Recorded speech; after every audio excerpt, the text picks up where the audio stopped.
আসসালামু আলাইকুম ওয়া রাহমাতুল্লাহ। প্রিয় শিক্ষার্থী বন্ধুরা, আজকের আলোচ্য বিষয় হবে নবম ও দশম শ্রেণীর ফিন্যান্স ব্যাংকিং প্রথম অধ্যায় অর্থায়ন ও ব্যবসায় অর্থায়ন। 2022 সালে ঢাকা বোর্ডে এই প্রশ্নটা এসেছিল। শুরুতে আমি একটা তোমাদের কথা বলতে চাই যে বিগত সালের যেই প্রশ্নগুলো বিভিন্ন বোর্ডে এসেছিল ওই প্রশ্নগুলো তোমাদের জন্য খুবই গুরুত্বপূর্ণ।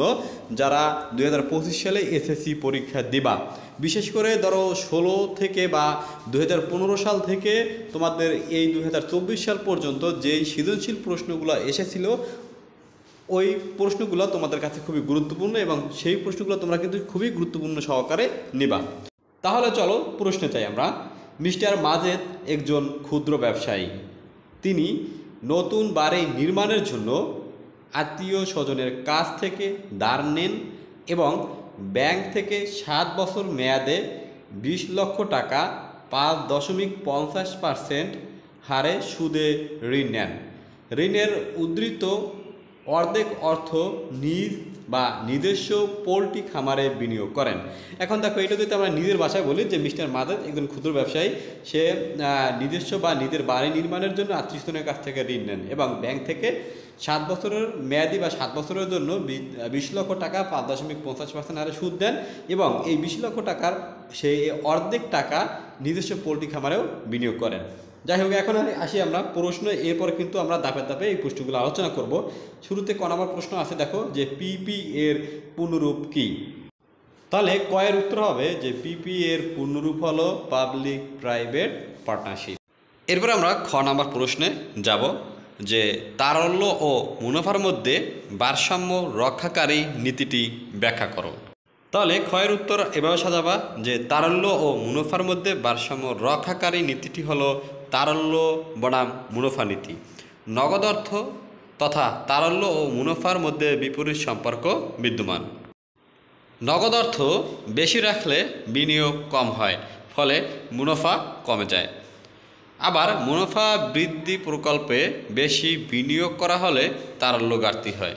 তাই উক্ত নীতি অনুযায়ী নগদ অর্থ তথা তারল্য এবং বিনিয়োগের মধ্যে ভারসাম্য রক্ষা করে বিনিয়োগ সিদ্ধান্ত গ্রহণ করা হয়, যেন তারল্য ও মুনাফার মধ্যে যথাযথ ভারসাম্য বজায় থাকে।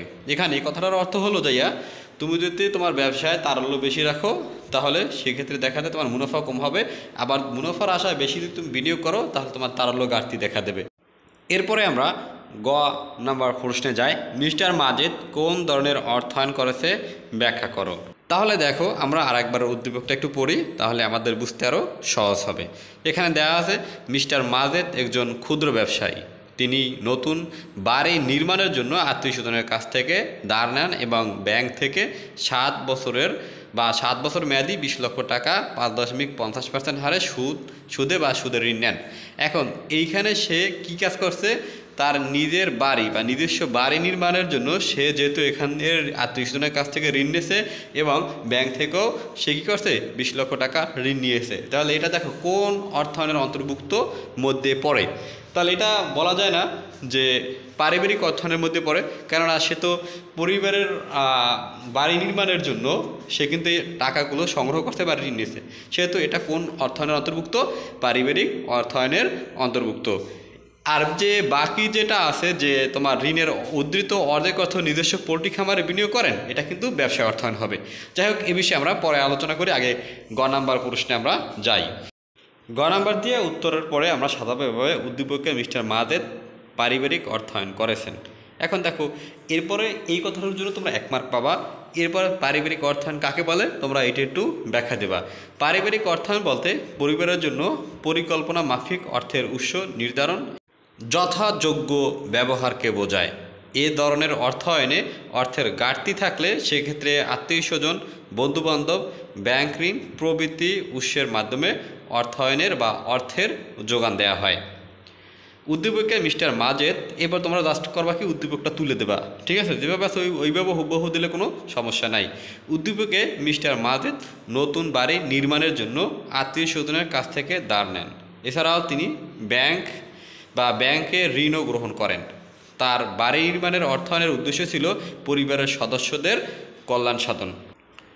কারণ পরিবারের সদস্যদের সুবিধা বিবেচনায় তিনি বাড়ি নির্মাণের সিদ্ধান্ত গ্রহণ করেন এবং যথাযথ অর্থায়ন পরিকল্পনার মাধ্যমেই অর্থের প্রয়োজন মেটান। সুতরাং বলা যায় বাড়ি নির্মাণে মিস্টার মাজেদ পারিবারিক অর্থায়ন করেছেন। আশা করি তোমরা এটা বুঝতে পারছো, যেহেতু সে কী করছে মানে পরিবারের কথা চিন্তা করে সে একটা বাড়ি নির্মাণের কথা চিন্তা ভাবনা করছেন এবং সে আত্মীয়স্বজন এবং ব্যাংক থেকে ঋণ নিয়ে এই অর্থায়নের যোগান দিয়েছে। তার মানে এটা কি কোন অর্থায়নের মধ্যে পড়ে? পারিবারিক অর্থায়নের মধ্যে পড়ে। আশা করি তোমরা বুঝতে পারছো। তাহলে আমরা গ নাম্বার প্রশ্নে যাব, মিস্টার মাজেদের উদ্ধৃত অর্থের বিনিয়োগ নীতি বিশ্লেষণ করে। এখানে মিস্টার মাজেদের তোমার বাড়ি নির্মাণের জন্য 20 লক্ষ টাকা ঋণ নিয়েছিল, সেখান থেকে সে অর্ধেক টাকা উদ্ধৃত হয়েছিল বা অর্ধেক টাকা কোনো কাজে লাগেনি, সে ওই অর্ধেক টাকা আবার কী করছে নিজস্ব পোলট্রি খামারে বিনিয়োগ করছে। এখন এই যে বিনিয়োগ নীতিটা, এই যে অর্থের বিনিয়োগ নীতিটা, এটা আমাদের কিন্তু বিশ্লেষণ করতে বলছে। চলো আমরা এটা বিশ্লেষণ করি। উদ্দীপকে মিস্টার মাজেদ মুনাফার প্রত্যাশায় উদ্ধৃত অর্থ পোলট্রি খামারে বিনিয়োগ করেন, যা যৌক্তিক। ব্যবসায় বিনিয়োগের প্রধান উদ্দেশ্য হল মুনাফা অর্জন। প্রয়োজনের অধিক অর্থ তারল্য হিসাবে রেখে দিলে ব্যবসায় মুনাফা থেকে বঞ্চিত হয়। তাই ব্যবসায়ীদের উচিত তারল্য ও মুনাফার মধ্যে ভারসাম্য বজায় রাখা। উদ্দীপকে মিস্টার মাজেদ একজন ক্ষুদ্র ব্যবসায়ী।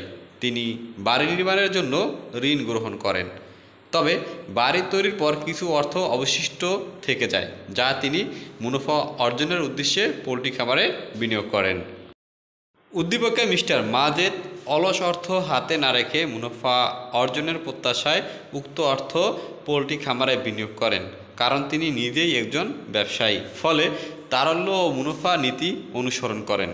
আবার পোলট্রি খামারে অর্থ বিনিয়োগ করায় তার ব্যবসায়ের বৈচিত্র্যতা আসে, যা ঝুঁকি বন্টন ও ঝুঁকি হ্রাস ভূমিকা রাখবে। সুতরাং বলা যায় মিস্টার মাজেদের বিনিয়োগ নীতি যৌক্তিক বা যৌক্তিকতা। আমরা উদ্দীপক থেকে জানতে পারি যে মিস্টার মাজেদ বাড়ি নির্মাণের জন্য সে ঋণ নিছে এবং এই ঋণের অর্ধেক টাকা সে পোলট্রি খামারে বিনিয়োগ করছে। তাহলে এখন এইখান থেকে দেখা যায় তার যেহেতু বাড়ি নির্মাণের পরে অর্ধেক টাকা তোমার হাতে ছিল, সে এই টাকাটা হাতে না রেখে, তো তারল্য না রেখে সে কী করছে এই টাকাটা ব্যবসায় বিনিয়োগ করে দিছে। এখান থেকে দেখা যায় যে তার তারল্য কাটতেও হবে না, আবার ব্যবসায় এই টাকাটা বিনিয়োগ করার ফলে ব্যবসা থেকে কিন্তু একটা মুনাফাও সে পাবে।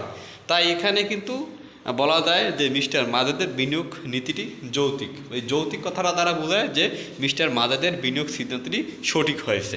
ঠিক আছে, এই যৌক্তিক কথা যদি তোমাদের মনে না থাকে তাহলে তোমরা কিন্তু সঠিক কথাটা লিখতে পারো, তাহলে কোনো সমস্যা হবে না।